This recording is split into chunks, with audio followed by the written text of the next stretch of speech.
Tennessee sells itself as the home of country music, mountain beauty, and southern hospitality, and it has been remarkably effective at the pitch.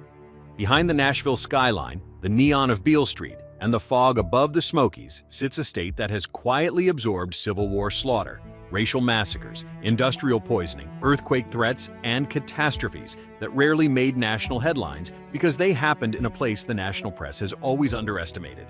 From a Cherokee homeland stolen to a Christmas morning bombing in America's music capital, these are 25 tragedies the volunteer state has been carrying alongside its songs. Number 25. The Reelfoot Lake Night Riders terrorized an entire region. In 1908 and 1909, a vigilante organization of tenant farmers and fishermen in the Reelfoot Lake region of northwestern Tennessee launched a campaign of terrorism against the West Tennessee Land Company, which had purchased the lake's surrounding land and was charging access fees to people who had fished its waters freely for generations. The Night Riders burned property, flogged opponents, and eventually kidnapped and murdered 2 lawyers connected to the land company in acts of violence that prompted the governor to deploy the state militia to the region. The trials that followed produced death sentences, appeals, and a legal saga that the Tennessee Supreme Court eventually resolved by ruling the land company's ownership claims invalid, delivering to the Night Riders, through the courts, the outcome their violence had demanded. Reelfoot Lake was ultimately acquired by the state of Tennessee, making it a public resource, in a resolution that rewarded organized terror with its stated objective, and has never quite figured out how to be taught as a straightforward lesson about anything. Number 24. The New Madrid earthquakes created Reelfoot Lake overnight. Between December 1811 and February 1812, the New Madrid seismic zone, running directly beneath the region's river valleys adjacent to Tennessee's western border, produced earthquakes at estimated magnitudes between 7.4 and 8.0, making them the largest seismic events in North American history east of the Rocky Mountains. The Mississippi River ran backward for several hours. In northwestern Tennessee, ground subsidence created Reelfoot Lake, a cypress-studded body of water covering approximately 15,000 acres, where flat Mississippi bottomland had existed the morning before. Church bells rang spontaneously in cities 1,000 miles away. The earthquakes struck a sparsely populated region, limiting the human death toll, but permanently reshaped the physical geography of western Tennessee in ways still visible today.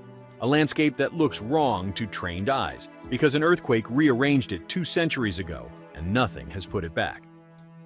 Number 23. The Trail of Tears began in Tennessee's mountain valleys.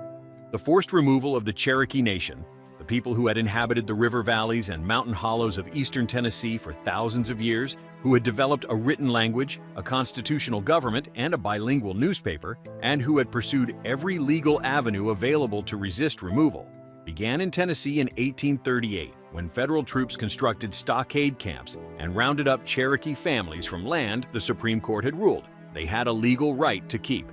Approximately 16,000 Cherokee were forced westward in conditions of cold, disease, and inadequate provisioning that killed an estimated 4,000 people before the journey ended in Indian Territory. The removal originated in Tennessee, was carried out by a government that had exhausted every legal justification for it, and produced a death toll American textbooks have cataloged without ever fully confronting what it means that it started here. Number 22.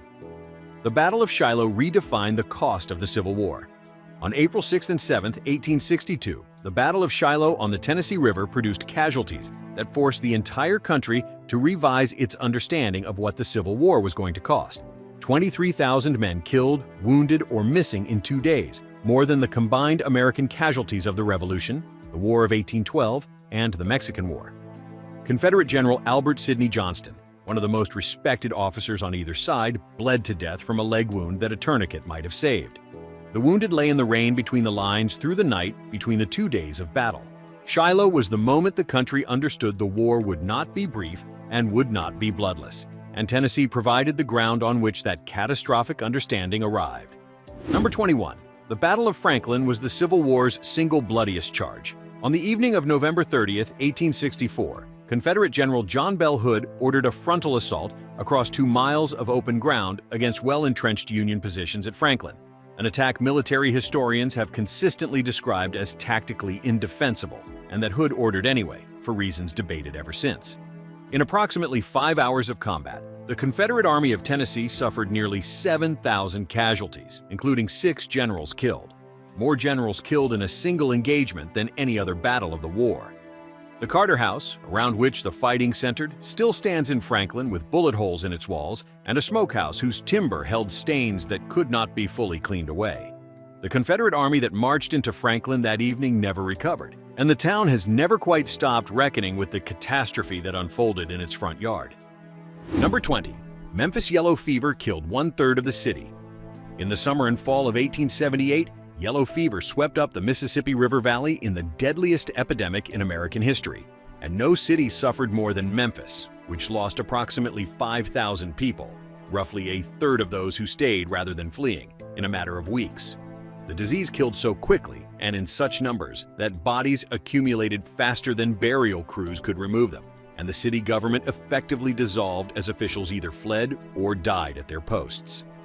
Memphis lost its city charter in 1879 as a direct consequence of the epidemic's destruction of its institutional capacity, operating as a taxing district rather than a municipality for the following decade. The 1878 epidemic killed enough people and destroyed enough of the city's civic infrastructure that Memphis did not regain its pre-epidemic population for years.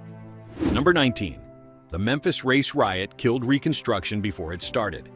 Over 3 days in May 1866, white mobs, including Memphis police officers, attacked black neighborhoods in South Memphis, killing at least 46 black residents, wounding more than 70, and burning 91 houses, 4 churches, and 8 schools in what a congressional investigation subsequently documented in terms that left no ambiguity about what had occurred.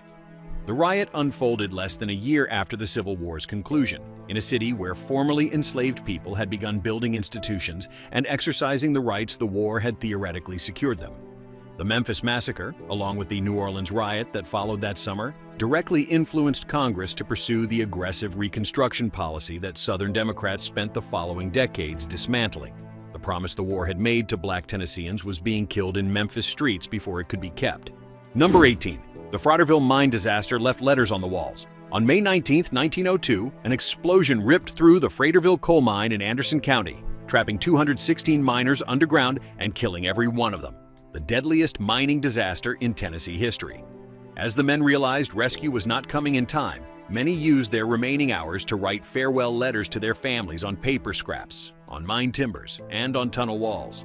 Notes of love, religious faith, and practical instruction about how to manage without them that were recovered with their bodies and preserved as some of the most devastating documents in American labor history. The last recovered note, written by miner Jacob Vowell, ended with the words that the men were praying for air and that it was getting so bad without any. The Fratterville disaster prompted mine safety reform agitation that the industry resisted until enough additional disasters had occurred to make political inaction untenable. Number 17. Convict leasing turned Tennessee's prisons into death camps. Following the Civil War, Tennessee developed a convict leasing system that effectively re-enslaved black Tennesseans through the criminal justice system, leasing incarcerated men to coal companies, railroad contractors, and agricultural operations that worked them under conditions producing death rates multiple times higher than antebellum slavery. The Tennessee Coal, Iron, and Railroad Company held leases on hundreds of prisoners, whose labor subsidized the company's competitive position against mines paying wages, an arrangement profitable for the state, enormously profitable for the company, and lethal for the men inside it. Convict mortality rates in Tennessee's leased labor operations in the 1880s ran as high as 16% annually, a figure the state recorded in official reports and declined to treat as a policy problem requiring remedy. The system ended not from moral awakening but from the labor rebellion it eventually provoked. Number 16.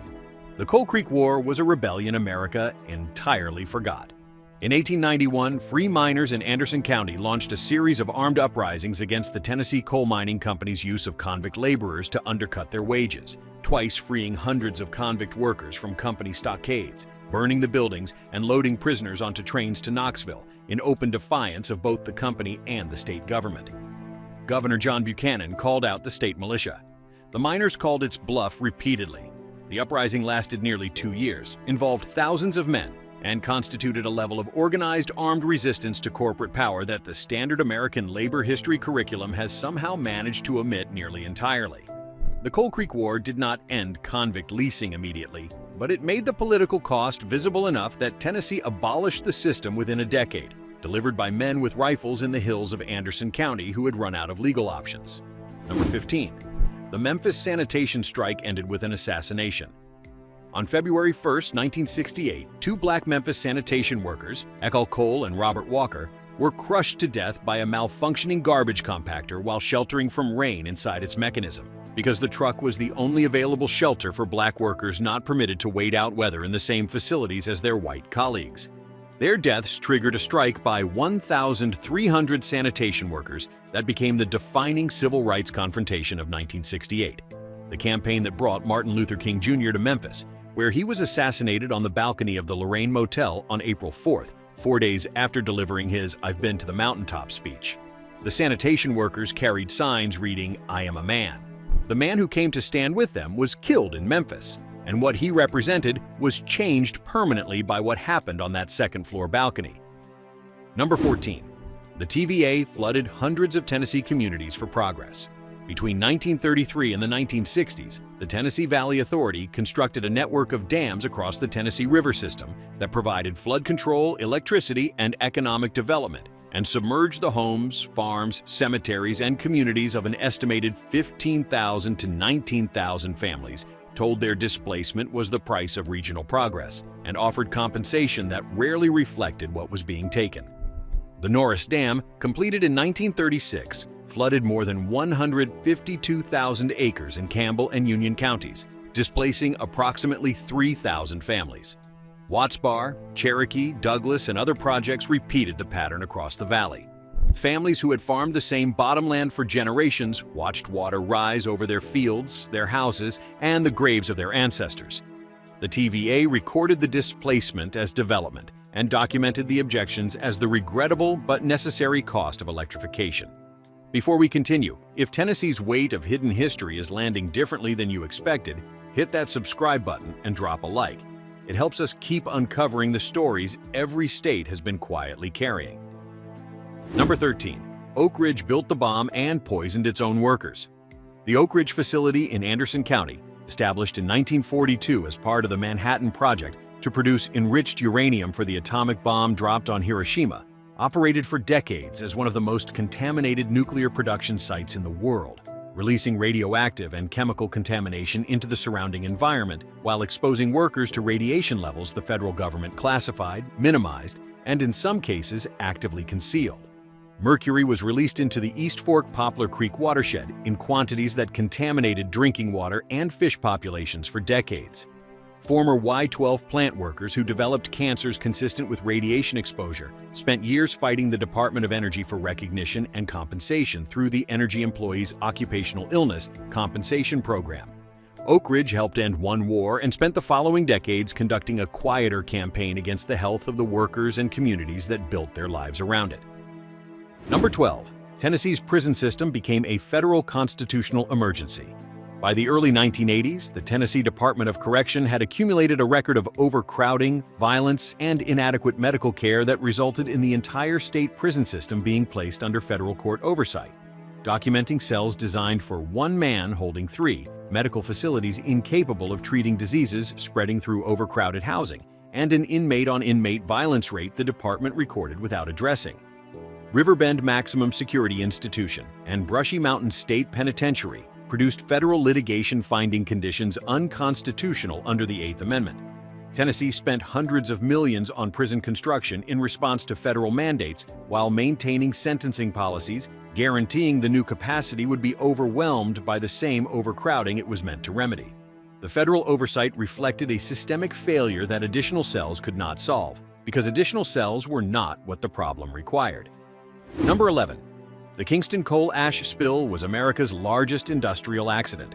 On December 22, 2008, a containment dike at the Tennessee Valley Authority's Kingston Fossil Plant in Roane County failed, releasing approximately 5.4 million cubic yards of toxic coal ash slurry, the largest industrial spill in American history, across 300 acres of surrounding land and into the Emory and Clinch rivers, contaminating waterways with arsenic, lead, and mercury at concentrations far exceeding safe levels.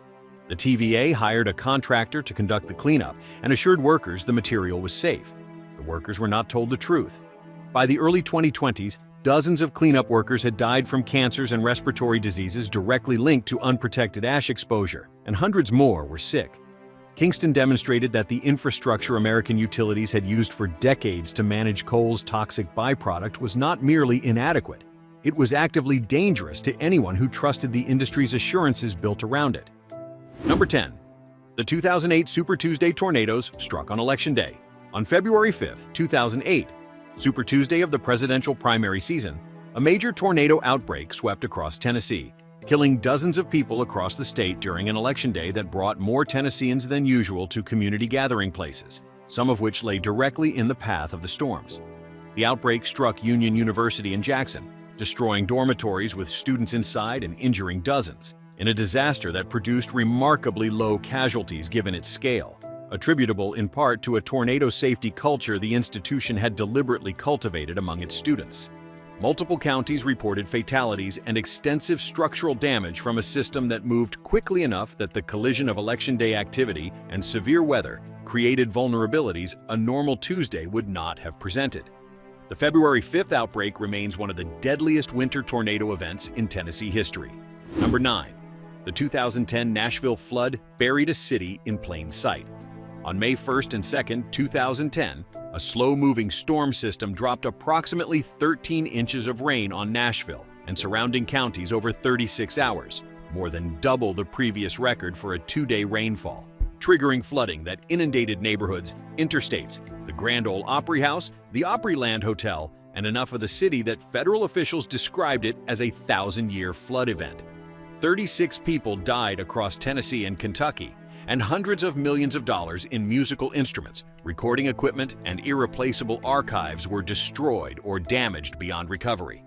The flood received a fraction of the national media coverage a comparable event would have generated elsewhere, which Nashville residents noticed with a mixture of bewilderment and dark humor. The city had flooded catastrophically, and the country had barely looked up from other news. Number 8. The 2011 super outbreak returned to Tennessee with fury. The spring of 2011 was the deadliest tornado season in Tennessee's recorded history, with the April 25th through 28th super outbreak, the largest tornado outbreak ever documented, producing 358 confirmed tornadoes across the eastern United States, sending multiple violent tornadoes through communities across the state.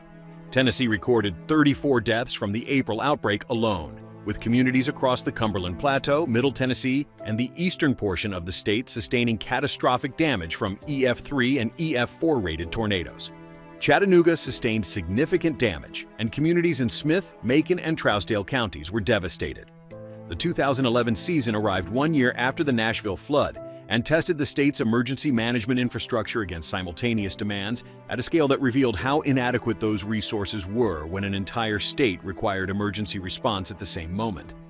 Number 7. Great Smoky Mountains wildfires erased Gatlinburg in hours. On the evening of November 28, 2016, a wildfire burning in Great Smoky Mountains National Park was driven by 87-mile-per-hour winds into the resort community of Gatlinburg and surrounding Sevier County, spreading faster than emergency management could track, cutting off evacuation routes before residents knew they needed to use them, and destroying approximately 2,460 structures while killing 14 people and injuring more than 130 others. The fire moved so rapidly through Gatlinburg's dense resort development that some residents had minutes between receiving an evacuation order and having no safe route to follow it. 2 juveniles later pled guilty to setting the fire in the national park that launched the catastrophic event. The disaster demonstrated the specific vulnerability of communities built in the scenic wildland-urban interface, where the same landscape that draws visitors becomes an inescapable trap when the wind changes. Number 6. The opioid crisis hollowed out Tennessee's Appalachian communities. Tennessee recorded some of the highest opioid prescription rates in the United States throughout the 2000s and 2010s, with pharmaceutical distributors flooding rural counties across Appalachian East Tennessee with quantities of oxycodone and hydrocodone bearing no relationship to legitimate medical need and every relationship to the profit margins of companies targeting economically distressed regions with limited healthcare infrastructure. The overdose death rate climbed year after year, concentrated in communities of East Tennessee and the Cumberland Plateau, where the collapse of coal and manufacturing employment had created precisely the conditions that addiction fills. McMinn, Scott, Campbell, and Claiborne counties recorded overdose death rates, placing them among the most affected communities in the nation. Pharmaceutical companies whose distribution practices drove the crisis reached financial settlements with Tennessee. The communities that absorbed the death toll were not parties to any agreement and received nothing that addressed what had been taken. Number 5. The 1980 heat wave killed Tennesseans quietly and without a headline. The summer of 1980 delivered one of the most devastating heat events in Tennessee history as part of a broader southern heat wave that killed an estimated 1,700 people across the region, with Tennessee among the hardest-hit states and its toll concentrated among elderly residents in rural areas without air conditioning and agricultural workers with no shelter from temperatures exceeding 100 degrees for weeks. The drought accompanying the heat destroyed crops across the state in what became the costliest weather disaster in American history to that point, with agricultural losses in Tennessee running into the hundreds of millions. Unlike tornadoes and floods, heat kills quietly and individually, in homes, in fields, in the particular invisibility of suffering that happens behind closed doors and is counted in mortality statistics months after the dying has occurred. Tennessee's 1980 heat deaths were tallied but never mourned collectively, which is the tragedy of a disaster that leaves no wreckage to photograph. Number 4. The 2020 Nashville tornado struck on primary election morning. In the early hours of March 3, 2020, Super Tuesday of the presidential primary, an EF3 tornado with winds exceeding 165 miles per hour cut a path more than 50 miles across Middle Tennessee, moving through downtown Nashville, the Germantown and East Nashville neighborhoods, and into Putnam County, where it caused its most catastrophic destruction. 25 people died across Tennessee, including 18 in Putnam County, where the tornado struck a residential area with a violence that required days of search and rescue operations. The storm moved through Nashville's urban core in a way no previous tornado had, leaving damage visible from the city's skyline and arriving in a metropolitan area that had spent the previous decade growing with the confidence of a city that believed its moment had fully arrived, which it had, though not in the form the growth predicted. Number 3. Nashville's Christmas morning bombing shattered a city at dawn. At 6:30 a.m. on December 25, 2020, a recreational vehicle packed with explosives detonated on 2nd Avenue in downtown Nashville, an area largely empty on Christmas morning, injuring 3 people, killing the bomber Anthony Quinn Warner, and damaging or destroying more than 40 buildings. The blast destroyed the AT&T transmission facility serving as a critical telecommunications hub for the region, knocking out 911 service, internet access, and cellular service across parts of Tennessee, Kentucky, Alabama, and beyond for days. The disruption revealed how dependent a modern metropolitan region had become on a single physical facility, and how entirely the telecommunications network underpinning emergency services could be disabled by a single determined actor willing to die to do it. Nashville absorbed the bombing as it had absorbed other disasters, publicly, collectively, and with a resilience made visible only by the scale of what it was absorbing. Number 2. The 2021 Waverly flood was Tennessee's deadliest in living memory. On August 21, 2021, a slow-moving thunderstorm dropped an estimated 17 inches of rain on Humphreys County in approximately 6 hours, shattering state rainfall records and sending a catastrophic flash flood through the small city of Waverly and surrounding communities that killed 20 people, swept away homes and vehicles, and caused destruction so total in some neighborhoods that search operations continued for weeks. The Piney River and Trace Creek rose so rapidly that residents who had lived in the county for generations had no reference point for what the water did in those hours. The National Weather Service confirmed the rainfall totals represented one of the most extreme precipitation events ever measured in Tennessee history. Waverly was a community of 4,000 people that absorbed a death toll and level of destruction that a city 20 times its size would have struggled to manage, and it began doing so with the determination of a small town that has no other choice. Number 1. Tennessee carries its weight of history behind a very effective postcard. The most defining fact about tragedy in Tennessee is the contrast between the image the state projects and the ledger it keeps behind it. The state that gave America country music, the most visited national park in the country, and a city that defines itself through reinvention, is also the state where the Trail of Tears began, where Reconstruction was killed in Memphis streets before it could be kept, where 216 miners wrote their last words on tunnel walls in Anderson County, and where America's largest industrial spill was poisoning its own cleanup workers while the TVA managed the public narrative. Nashville has absorbed a historic flood, a major tornado, and a Christmas morning bombing in 11 years and remained one of the fastest-growing cities in the country, which says something about its resilience and something about how effectively Tennessee has always moved past what it has been through, whether or not the moving past was fully earned. Now that you know these 25 tragedies and natural disasters that have shaped Tennessee, tell us which one surprised you the most. Drop it in the comments and let's keep uncovering the hidden history of every American state together. Let me know which state I should cover next. Thank you for watching, and I will see you in the next one.